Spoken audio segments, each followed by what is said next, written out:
আশেপাশের গরিবেরা যখন খায় তখন সেটা হয় অভাবী, আর যখন বড় লোকেরা খায় তখন সেটা হয় বিলাসিতা, প্যাশন। তো ভর্তা সবারই খেতে মন চায়, শুটকি ভর্তা কে আবার না খায়, সবারই কম বেশি খেতে ইচ্ছে করে। তো আমাদের যেহেতু জ্বর হয়ে গেছে, মুখে একদম রুচি নেই, তার জন্য আজকে আমি বানিয়ে নেব শুটকি ভর্তা। শুটকি ভর্তা বানানোর জন্য আমি শীতল শুটকি নিয়েছি। এটাকে অনেকে শীতল শুটকি বলে, আবার অনেকে বলে চাপা শুটকি।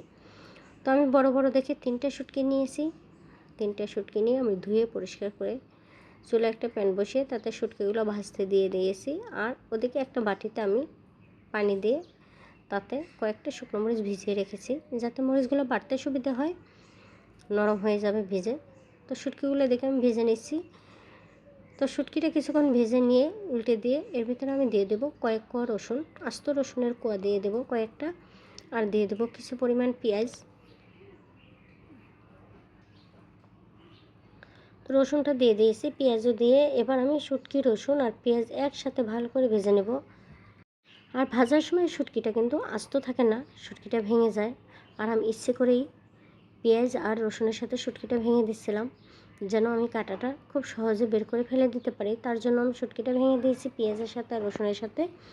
তো দেখতেই পাচ্ছেন আমি অনেকটা সময় নিয়ে শুটকিটা ভেঙে খুসুন দিয়ে ভালো করে ভেঙে দিচ্ছি শুটকিটা। পেঁয়াজ, রসুন আর শুটকি আমি একদম খুব ভালো করে ভেজে নিয়েছি, আর শুটকিটা থেকে খুব সুন্দর একটা স্মেল বের হয়েছে।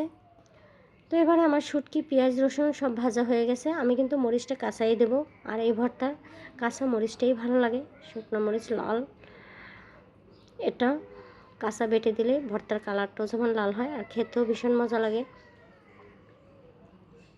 তো ভয়েস দিতে গিয়ে আমার মুখে এখনও পানি চলে আসছে শুটকির জন্য।